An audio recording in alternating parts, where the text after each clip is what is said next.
All right, here is the conclusion kind of. We had high magic, ceremonial magic. Well, now I want to talk about low magic. Now, what I mean by low magic is almost exactly what is not high magic. It's not elaborate, it's more pragmatic. It's not a tradition per se, but it's a thing that's found in almost every culture. So, this distinction of high and low magic is artificial, but it sure does some work. Think about the high magic that's manipulating correspondences, hermeticism, into elaborate rituals that aim to unite the human with the divine and to manifest self perfection. Low magic, on the other hand, uses a different set of correspondences. It's natural magic. It's like, oh, if I need fire, I get a salamander. Why? Because I see salamanders that come out of wood when it burns. So clearly, fire is associated with salamanders. And I'd go from there. So this makes specific changes in the world. These results, the technologies of low magic are worldly. They are in the world. They're seeing specific results. Hutton gives a wide range of herbalism, scrying techniques, and a lot of anti-witchcraft, anti-bewitching techniques. So really similar to the sort of stuff we saw our anti-witcher doing in Favre Sada. Low magic is everywhere. It just says, do this, and this will happen.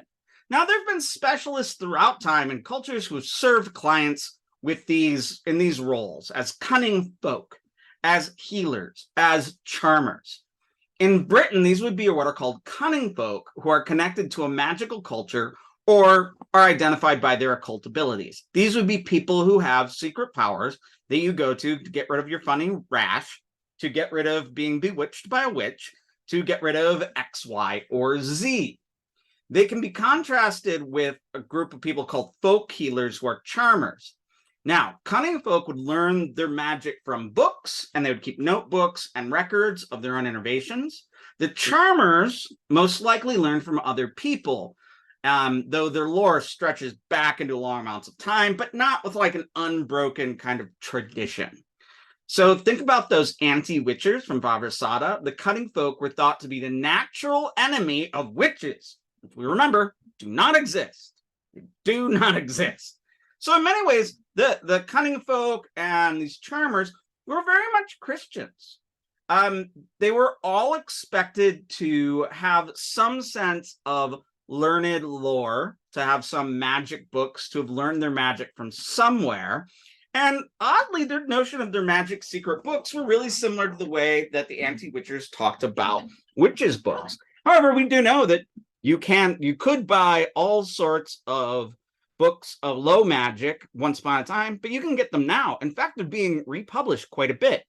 I wanted to make an interesting connection here. In the northeast of the United States, coming mostly out of the Pennsylvania Dutch, who would be German Pennsylvanians and Appalachians, there is a tradition called powwow.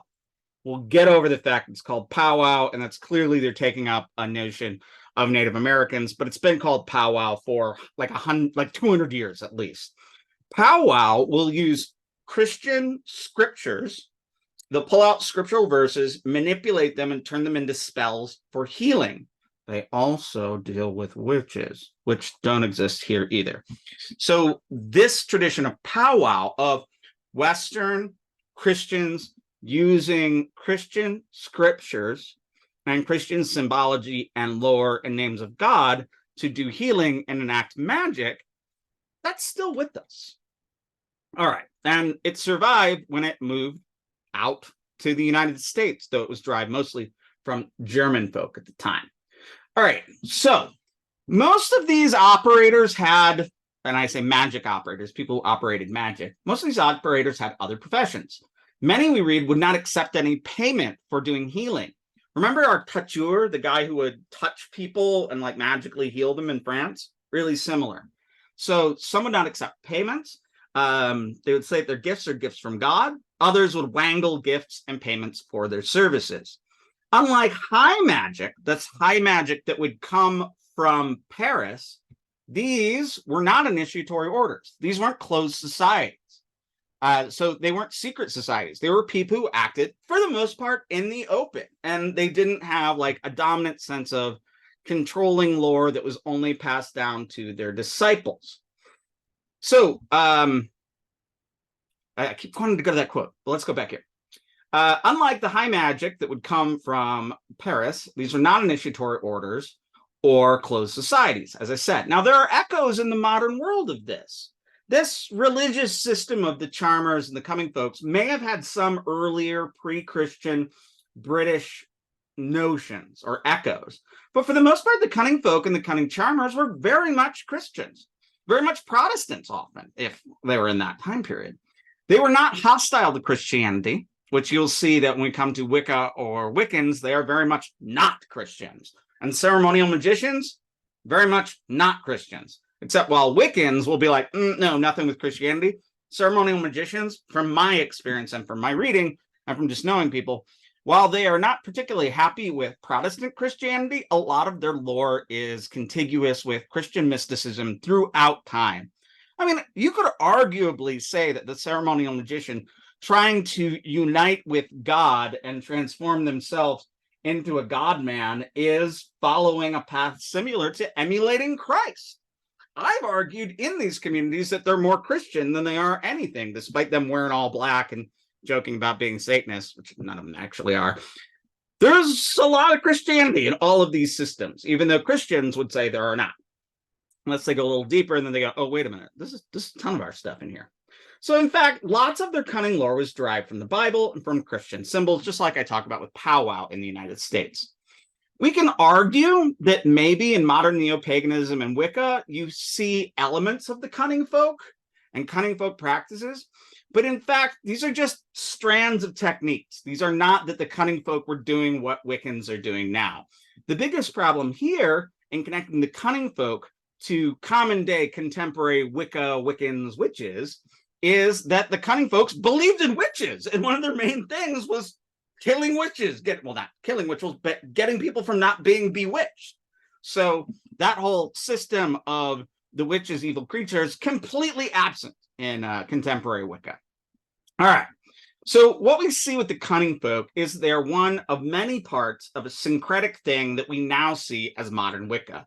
The cunning folk would not have been recognized if they were to encounter a modern Wiccan, and a modern Wiccan would look at a cunning folk and go, I don't know if you're kind of like us. There was no such thing as this contemporary Wicca witchcraft once upon a time. So obviously the cunning folk would not have recognized it. Cunning craft, we read from Hutton, actually is one of the old elements in Jim Baker's formulation, in which he describes one of the many elements that comes into creating contemporary witchcraft. It has little relevance to that witchcraft as contemporary witchcraft as religion, or even as a body of shared ritual. For the latter, learned ceremonial magic, what I was talking about before, is obviously much more important and influential. Though if you talk to Wiccans today, they'll say, oh no, we don't like that ceremonial magic. We're doing the stuff like the ancient British folk people did, but they're not actually.